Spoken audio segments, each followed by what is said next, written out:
Hello everyone, welcome back. इस video से अब हम स्टार्ट करेंगे अकाउंटेंसी फॉर क्लास 11। हम क्लास 11 की अकाउंटेंसी स्टार्ट करेंगे और जैसे हमारे क्लास 12 की अकाउंटेंसी हम टॉपिक नंबर 1 से स्टार्ट किया और आगे बढ़ते जा रहे हैं, इसी तरह से हम इसके अंदर भी 11 क्लास अकाउंटेंसी को भी बेसिक से मींस टॉपिक नंबर 1 से स्टार्ट करेंगे और स्लोली फिर आगे हम बढ़ते जाएंगे।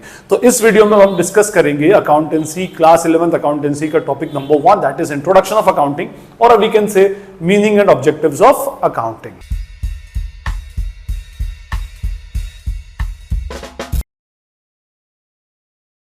ये हमारा क्लास 11 अकाउंटेंसी का फर्स्ट और we can say introductory lecture है और नेचुरली हमारा जो टॉपिक है इंट्रोडक्शन टू अकाउंटिंग, उसमें सबसे पहले हमें एक बेसिक इंट्रोडक्शन और बेसिक आइडिया पता होना चाहिए that what is the meaning and what is the concept of accounting. Fine, तो इस वीडियो में अभी हम बात कर रहे हैं that what is the concept of accounting, accounting का एक्चुअली मीनिंग क्या होता है। देखिए, जैसे मैं आपको बताऊं कि हम बात करें अबाउट द ह्यूमन बीइंग, तो जितने भी ह्यूमन बीइंग है तो हर ह्यूमन बीइंग को अपना इस दुनिया में अपना सर्वाइवल इंश्योर करना पड़ता है। सर्वाइवल इंश्योर करने का मीनिंग होगा कि भाई उसको जीना है तो उसको खाना चाहिए, उसको रहने के लिए शेल्टर चाहिए, उसको क्लोथिंग की रिक्वायरमेंट है, दूसरी कंफर्ट चाहिए और कभी कभी तो उसको लग्जरीज चाहिए। तो नेसेसिटीज से लेकर तो लग्जरीज तक बहुत सारी उसकी रिक्वायरमेंट्स होती हैं और उन रिक्वायरमेंट्स के लिए ही नीड व्हाट, मनी। इस सर्वाइवल के लिए उसको मनी की रिक्वायरमेंट होती है। ओके, अब जब उसको मनी की रिक्वायरमेंट होगी तो वो मार्केट में मनी अर्न करने जाएगा और उसको मनी को क्या करना पड़ता है, उस बंदे को अर्न करना पड़ता है, कमाना पड़ता है। फाइन, और इसको कमाने के लिए basically there are two methods. Money को अर्न करने के लिए दो अप्रोचेस होती हैं, दो टाइप की एक्टिविटीज वो परफॉर्म करता है। First is to start his own business, वो अपना खुद का बिजनेस स्टार्ट कर ले, and second one is to work as an employee somewhere, वो क्या करे, कहीं पर एज एन एम्प्लॉई वो कहीं पर जॉब कर ले। ये दो टाइप की ही वो एक्टिविटीज बंदा परफॉर्म करता है। इस जितनी भी आप बिजनेस, जितने भी आपकी एक्टिविटीज आपके मार्केट में होती हैं, आप घूम फिर कर अगर लाएंगे तो अल्टीमेटली वो पहुंचेगी या तो बिजनेस पर या फिर किस पर पहुंचेगा, एम्प्लॉइज के ऊपर। ठीक है, और फिर उसके बेसिक कैरेक्टरिस्टिक्स अलग होंगे, कुछ डिटेलिंग अलग हो जाएगी, बट अल्टीमेटली वो घूमकर किस पर आएगा, या तो बिजनेस पर या एज एन एम्प्लॉय पर। दोनों में डिफरेंस किया, देखिए सबसे पहला डिफरेंस इसके अंदर एम्प्लॉय के अंदर होता है कि यहां पर बंदा किसी और के लिए जॉब करता है, ये डिपेंडेंट होता है किसके ऊपर, अपने एम्प्लॉयर के ऊपर या किसी बिजनेसमैन के ऊपर। ठीक है, इस बंदे की इसके अंदर रिस्क कंपैरेटिवली कम होता है, इसके अंदर रिस्क बहुत हाई होता है। बंदा यहां पर क्या करता है, अपना कैपिटल इन्वेस्ट करता है, अपने पैसे का रिस्क लगाता है, अपनी रेपुटेशन का रिस्क होता है, टाइम का रिस्क होता है। अल्टीमेटली उसके पास बहुत सारे रिस्क को फैक्टर्स को बियर करके फिर वो क्या करता है, अपनी एक एक्टिविटी स्टार्ट करता है। एनीवे, और भी बहुत सारे डिफरेंसेस है, मैं उन सारे डिफरेंसेस पर नहीं जा रहा, अदरवाइज ये लेक्चर बहुत लेंथी हो जाएगा। हम बात करें किसके ऊपर, सिर्फ बेसिक जो डिफरेंस उसके अंदर। देखिए सबसे बेसिक डिफरेंस क्या है, यहां पर बंदा जो काम करता है उसका मोटिव होता है टू अर्न द सैलरी और टू अर्न द रेम्यूनरेशन। उसको सैलरी या रेम्यूनरेशन की रिक्वायरमेंट होती है। फाइन, और यहां पर उसका सैलरी और रेम्यूनरेशन जो होता है वो फिक्स्ड होता है। फिक्स्ड होता है मींस और प्री डिटरमिन्ड होता है। पहले से डे 1 से वो बंदा जानता है कि मुझे इस काम के अगेंस्ट कितनी सैलरी या कितना रेम्यूनरेशन एक्चुअली रिसीव होगा। ये बंदा बहुत अच्छी तरह से जानता है फर्स्ट डे 1 से। फाइन, जैसे अगर आपने किसी बंदे को कहा कि भाई आपकी सैलरी जो है वो 50,000 रुपीज पर मंथ है, तो अब वो बंदा डे 1 से ये बात जानता है कि मैं जब पूरा मंथ काम कर लूंगा तो पूरे मंथ काम करने के बाद मुझे 50,000 रुपया एज अ सैलरी रिसीव होगा। Fine, so from day 1 he knows that his amount of salary is rupees 50,000। उसकी सैलरी प्री डिटरमाइंड पहले से ही उसको बता दी जाती है और फिक्स होती है। फाइन, इसका काम सिर्फ इतना होता है। बिजनेस के अंदर बंदा जो काम करता है वो किसके लिए करता है, टू अर्न द प्रॉफिट। यहां पर जो रिटर्न होगा that is called as profit. यहां पर जो रिटर्न है वो रिटर्न कहलाता है सैलरी, यहां पर जो रिटर्न होगा वो रिटर्न कहलाएगा प्रॉफिट। और प्रॉब्लम ये है कि जैसे सैलरी फिक्स्ड होती है, प्रॉफिट क्या होता है, फ्लक्चुएटिंग होता है। प्रॉफिट तो ये तो रिटर्न जो होता है बिजनेस का, जो रिटर्न होता है, यहां तो रिटर्न क्या होगा, पॉजिटिव होगा, नौकरी चलेगी तो जीरो हो जाएगा। बट बिजनेस का जो रिटर्न होगा वो पॉजिटिव भी होता है, जिसको हम प्रॉफिट बोलते हैं, जीरो भी हो सकता है, and sometimes it becomes negative also. कभी कभी लॉसेस के अंदर भी आपका कन्वर्ट हो सकता है। फाइन, तो जब इतना फ्लक्चुएशंस होते हैं तो पहली बात तो ये कि फिक्स नहीं होता, फ्लक्चुएटिंग होता, और सेकंड ये कि जस्ट लाइक सैलरी ये फिक्स प्री डिटरमाइंड नहीं होता। आप पहले से ये नहीं बोल सकते कि भाई मुझे इस बिजनेस से कितना प्रॉफिट एक्चुअली होने वाला है। प्रॉफिट जो होता है वो सर्टेन फाइनेंशियल इवेंट्स के होने के बाद आपको मालूम पड़ेगा। अगर आप अपनी शॉप पर सुबह जाते हो तो शाम तक ये नहीं बोल सकते कि आज दिन भर में कितना प्रॉफिट अर्न करूंगा या मेरे पास आज दिन भर के अंदर कितने कस्टमर्स एक्चुअली आने वाले हैं। अप्रॉक्सीमेट डेटा आप दे सकते हो बट एग्जैक्ट डेटा नहीं दे सकते। यहां तो एग्जैक्ट डेटा आपने दे दिया था कि मेरी सैलरी 50,000 रुपीज पर मंथ है।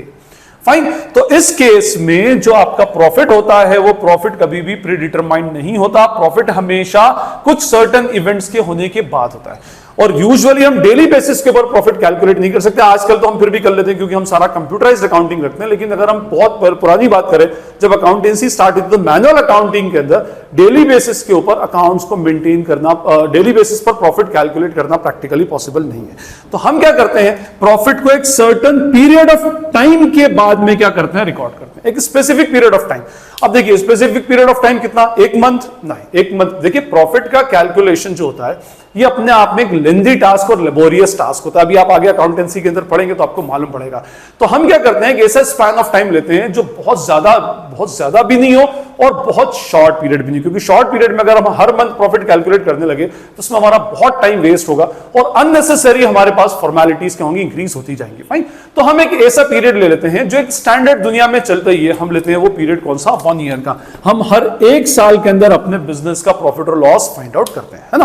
लेट्स सपोज अगर हम बात करें कि हमें हमारे बिजनेस का प्रॉफिट और लॉस फाइंड आउट करना है एक साल बाद। एक साल के अंदर टोटल 365 डेज होते हैं, बट हम 365 डेज वर्क नहीं करते, 52 तो उसमें संडेज आ जाते हैं, फिर बहुत सारी नेशनल हॉलीडेज आ जाती हैं, हमारे रिलीजियस जो फेस्टिवल्स होते हैं उनकी हॉलीडेज उसके अंदर आ जाती है। लेट्स सपोज अगर किसी एक बिजनेसमैन ने पूरे साल में 250 वर्किंग डेज रहे, उसके मींस 250 दिन उसने क्या किया, काम किया। और अगर हम मान लें, मैंने क्या कहा आपसे कि प्रॉफिट तभी मालूम हो सकता है जब आपके पास सारे ट्रांजैक्शंस हो, है ना। और अगर मान लो एक बंदा दिन में 10 ट्रांजैक्शन भी करता है तो पूरे साल में उसके 2500 फाइनेंशियल ट्रांजैक्शंस हो जाएंगे। अब अगर उसको अपने बिजनेस का करेक्ट प्रॉफिट या लॉस फाइंड आउट करना है तो he has to remember all these 2500 transaction, which is not at all practically possible ही नहीं है कि वो 2500 ट्रांजैक्शन याद रख ले। बंदा बिजनेस करेगा या 2500 ट्रांजैक्शन को एक्चुअली याद रखेगा, वो एक्चुअली याद नहीं रख सकता। तो ये बंदे की मेमोरी की लिमिटेशन हो गई और इसी मेमोरी की लिमिटेशन को रिप्लेस किया किसने, अकाउंटिंग ने। अकाउंटिंग इसको सप्लीमेंट प्रोवाइड करता है। क्या बोला कि भाई आप ट्रांजैक्शन याद नहीं रख सकते और अगर आप एक भी ट्रांजैक्शन भूल गए तो आपका प्रॉफिट करेक्ट नहीं होगा, तो better you should record these transaction. भाई इंसान ने अपनी हर लिमिटेशन के कुछ सप्लीमेंट्स बनाए। वो ज्यादा चल नहीं सकता था, ज्यादा दौड़ नहीं सकता था तो उसने गाड़ियां बनाई। वो ज्यादा उसने अपने फूड को प्रिजर्व करना था तो उसने रेफ्रिजरेटर और फ्रिज बनाए। इसी तरह से वो ज्यादा चीजों को याद नहीं रख सकता तो उसने नोटबुक बनाई और कलम बनाई, जिससे कि वो क्या करे कि ट्रांजैक्शंस को अपनी बुक्स ऑफ अकाउंट्स में क्या करे, रिकॉर्ड कर ले। अब उसके पास क्या हो गया कि भाई वो जितने भी ट्रांजैक्शंस होंगे वो अपनी बुक्स में क्या करेगा, उसको रिकॉर्ड कर लेगा। अच्छा, आगे ये होता है कि भाई रिकॉर्डिंग की भी दुनिया में हर काम की 2 स्टाइल्स होती हैं। एक होती है सिस्टमैटिक अप्रोच और एक होती है unsystematic approach. In the same way accountancy की भी अपने आप में क्या होती है, 2 अप्रोचेस होती हैं। First is what, systematic. Recording की भी अपने आप में 2 अप्रोच होती है, सिस्टमैटिक और अनसिस्टमैटिक।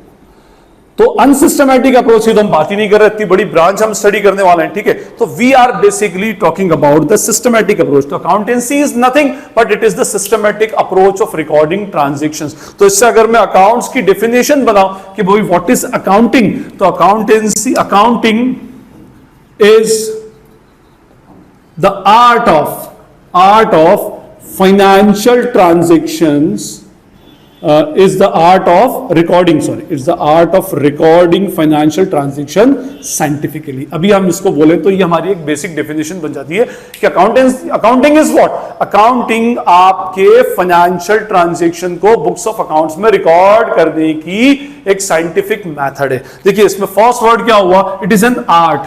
सबसे पहली बात, और ये आपको बहुत बार पूछा भी जाता है एग्जाम्स के अंदर, that accounting is an art as well as a science. तो आर्ट क्यों भाई, आर्ट इसलिए होती है कि भाई आर्ट जो होती है वो किसी भी चीज को प्रेजेंटेबल बनाती है। आपके आसपास भाई मेरे लिए तो सारी चीजें मेरे आसपास जो है अपने आप में एक आर्ट पीस है। मेरा लैपटॉप अपने आप में एक आर्ट पीस है, मेरी नोटबुक अपने आप में एक आर्ट पीस है, बुक्स के ऊपर जो कवर होते हैं वो कवर्स अपने आप में क्या आर्ट पीस है, आपकी गाड़ियां 2 व्हीलर सब अपने अपने अलग अलग स्टाइल में बनी होती है। All these are the art pieces. वो इसलिए होती है कि वो आई कैची हो और प्रेजेंटेबल हो और बंदा उसको जल्दी से एक्सेप्ट करे। जो चीज उसको अच्छी दिखती है, साफ दिखती है, और मींस जो चीज उसको होती है, तो वो बेसिकली क्या करता है, उसको जल्दी से एक्सेप्ट करता है। In the same way accountancy is also an art, artistic way के अंदर एक्चुअली इसको प्रेजेंट किया जाता है। बंदे का माइंड क्रिटिकल होना चाहिए आर्ट के लिए, भाई बंदा तभी बेसिकली किसी चीज को, कोई बंदा आर्टिस्टिक तभी हो सकता है जब उसके अंदर एक क्रिटिकल थिंकिंग की कैपेबिलिटी हो। अगर वो क्रिटिकल थिंकिंग की कैपेबिलिटी रखता है तो ही बंदा वो आर्टिस्ट कहलाएगा। तो आर्ट होता है, जैसे आपने देखा होगा अकाउंट्स में बाकायदा कॉलम्स बनते हैं, एक स्टाइल होती है जर्नल एंट्रीज को रिकॉर्ड करने की, लेजर बनाने की, टू बाय ऐसा लिखा जाता है, पूरे बाकायदा अकाउंट्स बनते हैं, एक स्टाइल होता है, उसमें टोटल लगाते हैं, टोटल के ऊपर बैलेंस शीट लिखते हैं, टोटल के बाद में balance brought down, all these are the art. ठीक है, तो ये अपने आप में एक आर्टिस्टिक वे में प्रेजेंटेशन होता है। Of recording, second word is what, of recording. मैंने आपको बोला recording, recording always represents in writing, ये अपने आप में क्या होगा, राइटिंग में माना जाएगा।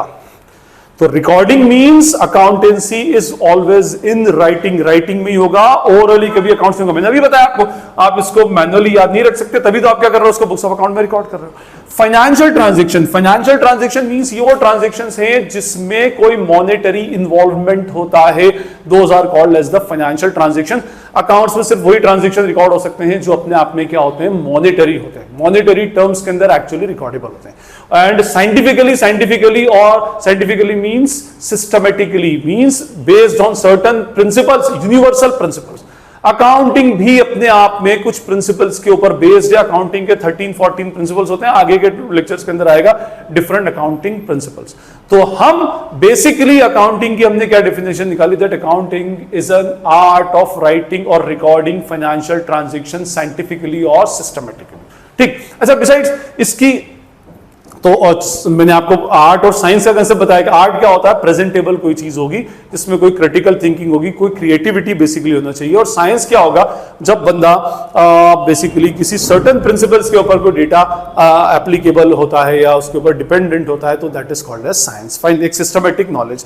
इसके अलावा अकाउंट्स की एक और बेसिक नॉर्मल मतलब डेफिनेशन चलती है, that accountancy is the, accounting is the, या accountancy is the language of business. ये आपके बिजनेस की लैंग्वेज होती है। अच्छा, लैंग्वेज क्या है, through which we communicate with each other, हम एक दूसरे से कम्युनिकेशन करते हैं, इंटरैक्ट करते हैं, तो वो हमारी क्या कहलाती है, लैंग्वेज कहलाती है। तो अकाउंटिंग में क्या होता है, बिजनेसमैन या कोई भी party user of accounting information आपके बिजनेस से कम्युनिकेट करता है। देखिए, बिजनेस से हम क्यों कम्युनिकेट करेंगे, just to know the profit, just to know the transaction, just to know the flow of cash, कितना आउटफ्लो हुआ, कितना इनफ्लो हुआ। तो हमें यह पता होना चाहिए कि कितने एक्सपेंसेस हुए, कितनी रेवेन्यू जनरेट हुई है, कितनी इनकम्स हुई है, कितने प्रॉफिट्स हुए, कितने लॉसेस हुए। तो वो सारी की सारी इंफॉर्मेशन हमें कहां से मिलेंगी, अकाउंट से मिलेंगी। अकाउंट से हम कोई फालतू बात नहीं करते। तो लैंग्वेज ऑफ बिजनेस का मीनिंग होता है, ये एक ऐसी लैंग्वेज है जिससे यूजर ऑफ अकाउंटिंग जो होता है वो बिजनेस के साथ कम्युनिकेट करता है। और बिजनेस से हमें कौन सी इंफॉर्मेशन चाहिए, फाइनेंशियल इंफॉर्मेशन चाहिए। फाइन, तो इस वीडियो में हमने डिस्कस किया बेसिक इंट्रोडक्शन ऑफ अकाउंटिंग, कि अकाउंटिंग का एक्चुअली मीनिंग क्या होता है, और why accountancy is called as an art और एज अ साइंस। और हमने देखा भाई अकाउंटिंग जो होती है वो बिजनेस से एसोसिएटेड होती है प्योरली, और अकाउंटिंग आपकी मेमोरी को रिप्लेस करती है, आपकी मेमोरी की लिमिटेशंस को एक्चुअली रिप्लेस करती है। आई होप ये कंसेप्ट आपको क्लियर हो गया होगा। नेक्स्ट वीडियो के अंदर हम अकाउंटिंग इंफॉर्मेशन और टेक्निकल डेफिनेशन ऑफ अकाउंटिंग पढ़ेंगे कि एक्चुअली टेक्निकल डेफिनेशन अकाउंटिंग की क्या होती है, सेकंड वीडियो में, जिसको हम characteristics of accounting, features of accounting या अकाउंटिंग प्रोसेस भी बोलते हैं, जिसमें आइडेंटिफाइंग, रिकॉर्डिंग, क्लासिफाइंग की सारी चीजें बेसिकली इसके अंदर आएंगी। आई होप इस वीडियो के अंदर आपको कोई डाउट नहीं होगा। स्टिल अगर आपको कोई क्वेरी या डाउट लगता है, you can ask in the comment section. This is Najeeb Hashmi signing off from Najeeb Hashmi's academy. Thank you.